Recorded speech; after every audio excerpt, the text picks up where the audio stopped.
Wall Street Memes Casino, I'm fine. and Sportsbook. This is KUGAN CASSIUS for IFLTV. It's our weekly roundup with Mr. Gareth A. Davies. What's that, a beer? It's 10 o'clock. Oh, sorry, mate. Oh, I don't drink beer anyway. It might have been a tequila. do But you know what? Strange facts about myself. I've never drunk a beer in my life. Honestly.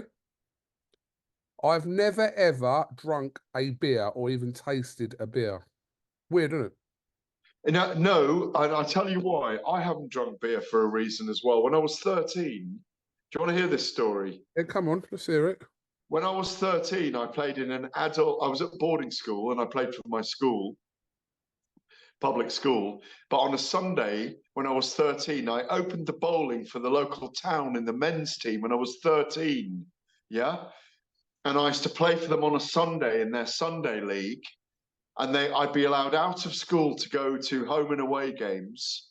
And they used to get me fucking drunk on 3 pints of beer and send me back to the dorm. And I was violently sick every Sunday night after the games. And do you know what?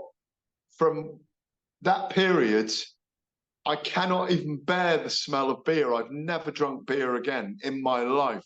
Never touched it. And as you know, I'm a tequila man.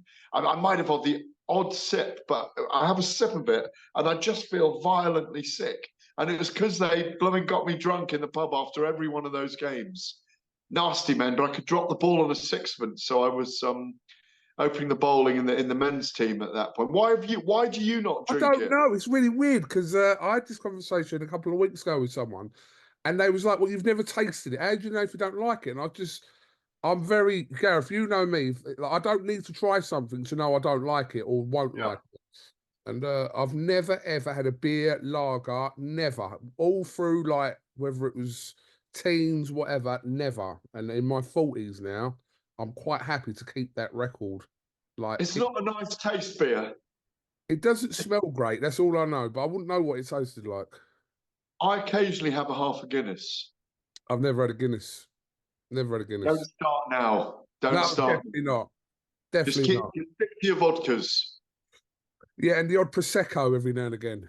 And the odd Prosecco. There you go. You're proper Essex, you are, aren't you? You are proper Essex. Only on a Friday night, Gareth. Only on a Friday night. Right, Gareth. As I well know. We're going to do a little top 6 at the minute, just to kick us off. A little bit light-hearted. Give me, and a reason why, 1 to 6. No, go from 6 to 1. Heavyweights currently in the world. Who sits where? Top 6. Go from 6 down to 1. Did you do this with Hearn the other day? No. Okay. Right. So you got to work backwards. I know, but I'm going to work my brain. If you want to start from 1, you can start from 1 because it is a bit awkward to go from 6. Well, I'm struggling because I've got 7 I'm battling over, and I've got to put you. Do a top 7 if you want. Bacoli At 7. Yeah. Okay. Right now, Dubois. Yeah. At 6. Zhang, Parker, Joshua, Fury, USYK. Okay. Okay. What's yours? Yeah, I mean, I couldn't disagree with that one. I mean, people think I'm mad here. Are we completely discounting Deontay Wilder in a top 7 as well? Yeah, totally. Yeah. Every one of those in that list beats him. Moses Itauma would beat him right now. Do you think? Moses Itauma would beat Deontay Wilder right now. He'd spark him out in about 3 or 4 rounds. Disagree with me. Go on. I'm not going to disagree with you, right? I'll tell you the ones I don't necessarily agree with, right? And there's only one on that list.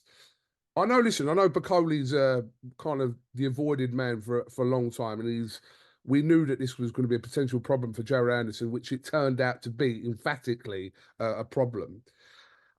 I don't know. I just think you put Wilder in with. I don't know. I'm still a believer of Wilder could, on against some of these opponents, could still pull something out the bag. I don't think he can pull the trigger anymore. I think we saw it in the last two fights. Yeah, I can't strongly disagree with you. I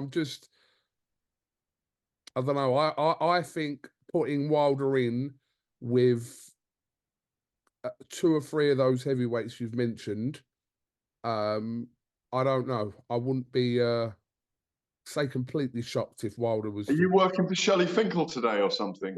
No, I'm just.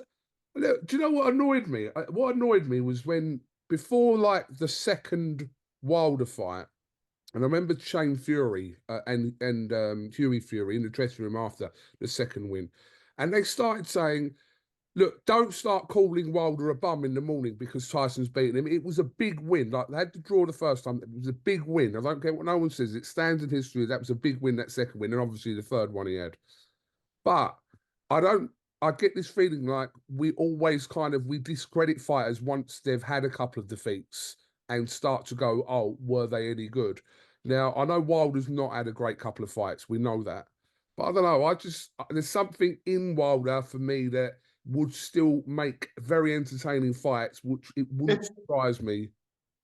If he's still got it and he can pull the trigger, yes, he did in the third fight against Fury. He came back from that fight. People have worked him out. You go in and under him, you smother him, you hit him with a jab, and you tire him out and you keep him on the back foot, you keep him on the back foot, you keep him on the back foot. And if you keep Wilder on the back foot, he's got problems. And both well, Zhang's very tricky anyway. I'd like to see Bakoli and Zhang because I think that's going to be an almighty punch fest, slugfest. But yeah, I mean, if he's still got mileage in him and the Saudi Arabians want him in the Riyadh season, I'm sure he'll be there. But he's not going to fight for peanuts anymore because I think he's been well paid for those two Riyadh season fights. Listen, I'm not saying that Wilder should fight again or not.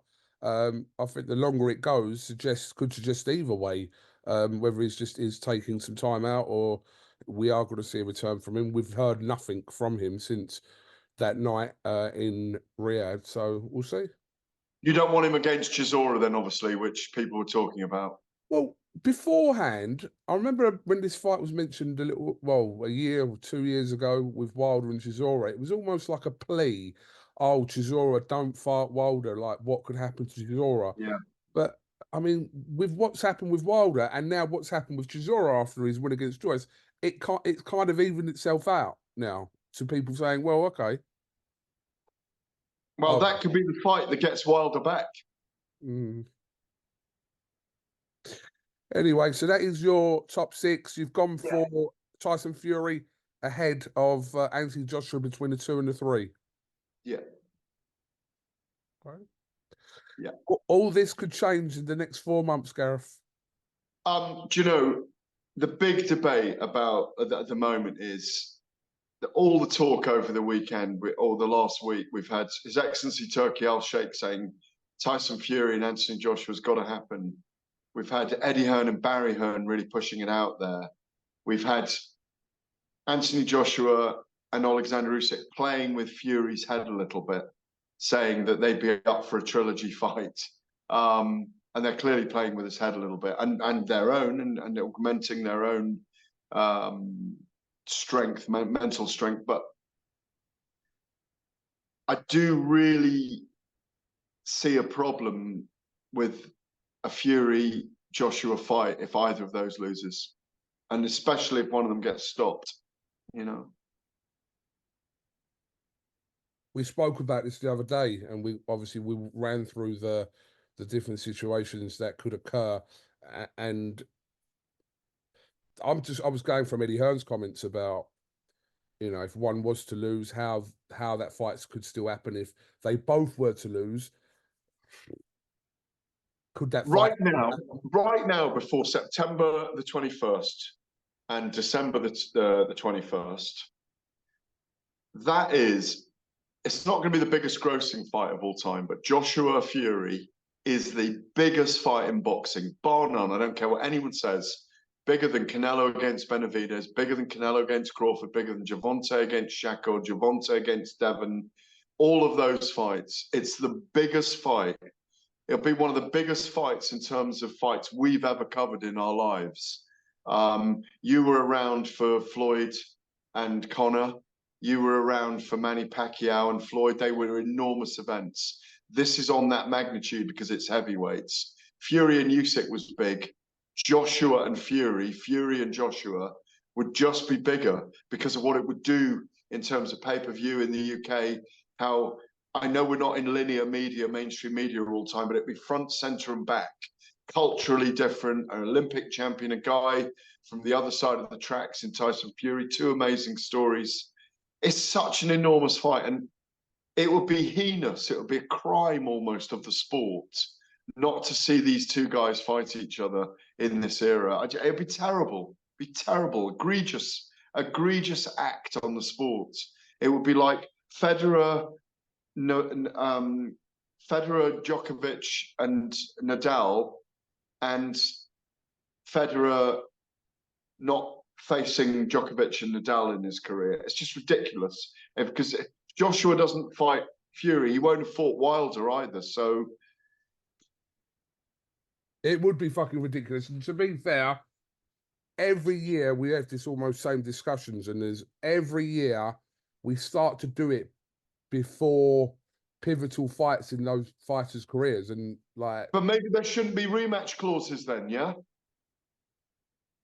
Because if there weren't rematch clauses, if there was a rematch clause only in the event of it being heavily controversial or something going wrong or the wrong result being applied and it needed overturning, or the fight wasn't resolved, we could have gone to, after Fury and Usyk, we could have gone to Joshua and Fury.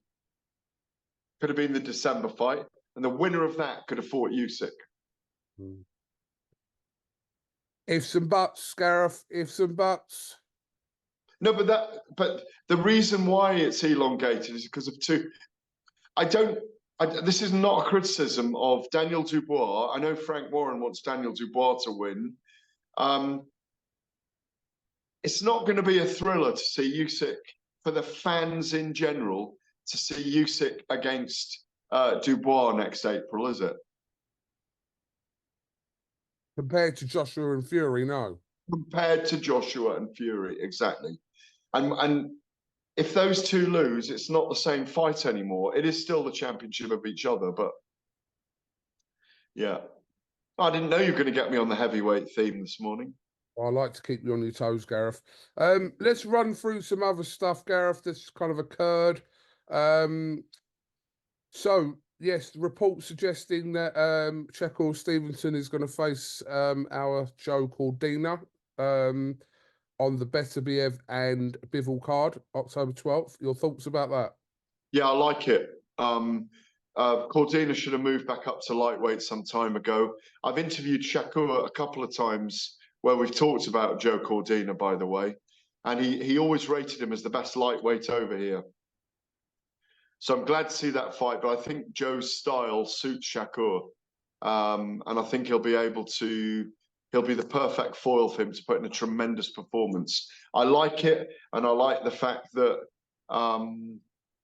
His Excellency Turki Al-Sheikh is now beginning to mop up the starting of the Seven Princes. He's talked about Ryan Garcia, Devin Haney's coming around, Tank will be next. You know, maybe His Excellency's work is done now in America for a while, but he's had, I think, a very successful month there, in spite of the disagreements with Canelo, who I'm sure he will do business with down the line. Okay. Gareth, just coming away from there, we learnt last night that Marius Breedis has announced his retirement from boxing, age 39. Had a very good career, Marius, didn't he? And he went out with those last 3 rounds against Jayapataya that we witnessed, where he's beating him as well. Tremendous competitor. Everyone remembers him in the Super Series. Great fights with Alexander Usyk. Great servant to the sport. Very, very tough man. And, you know, he's walking away at the top. Yeah, I'm glad he's walking away with all his faculties intact. And as you say, he's 39, so it's time. Yeah, and Maris Briedis is a really, really top fella. Future Hall of Famer. So yes, good luck in your retirement, Mr. Briedis. Did you watch any of the Jake Paul and Mike Tyson shenanigans from yesterday? I did indeed, and I'm going to see Jake Paul this week. I'm jetting off to the US later. I'm going to see Jake Paul and Francis Ngannou this week. And Brendan Loughnane in the PFL as well, Professional Fighters League MMA. Yeah, I did. I watched the press conference. I'm very worried for Mike in this contest. Jake even seemed to manhandle him on stage, and nothing came back from Mike, who obviously is going to. I mean, Jake's revealed he's getting $40 million for this fight. 31 million pounds, and I imagine Mike's getting 10 million pounds. I hope so. But I'm a bit uneasy about it. I just don't think he's got anything left as a fighter, and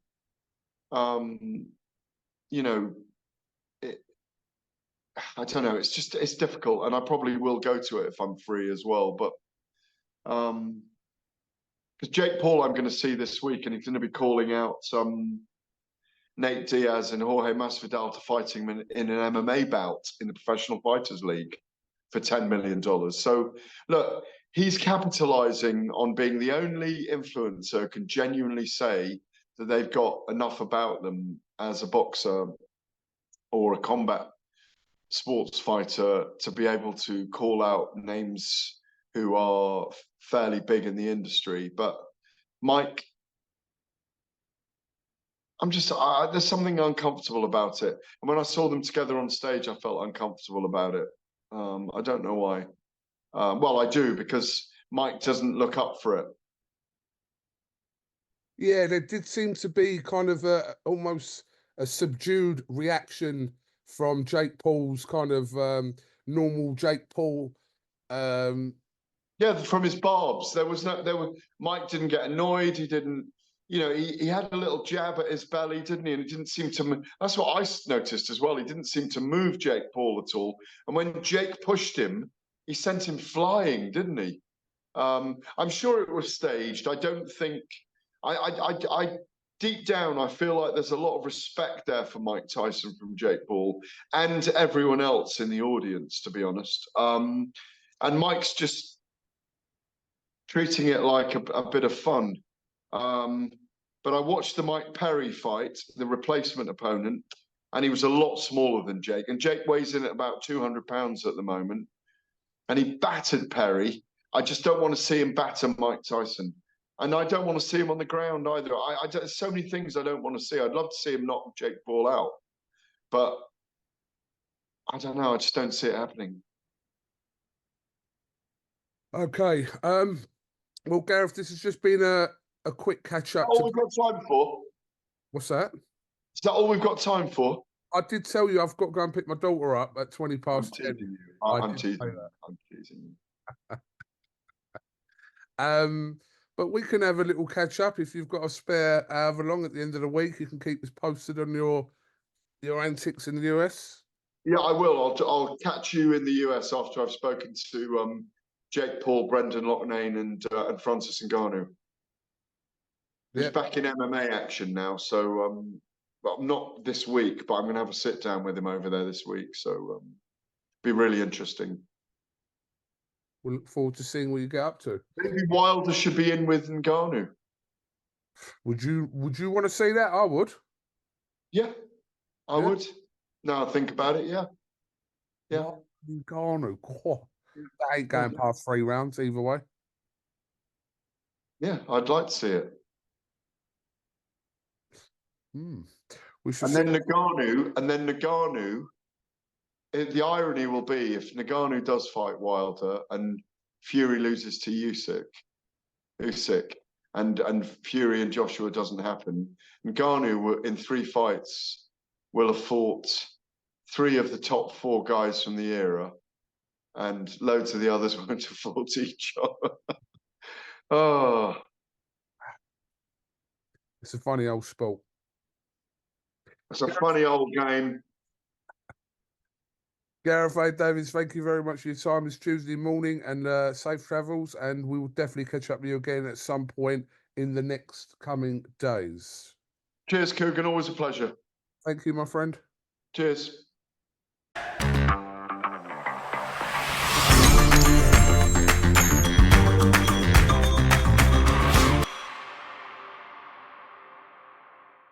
Wall Street Memes Casino, I'm fine. and Sportsbook.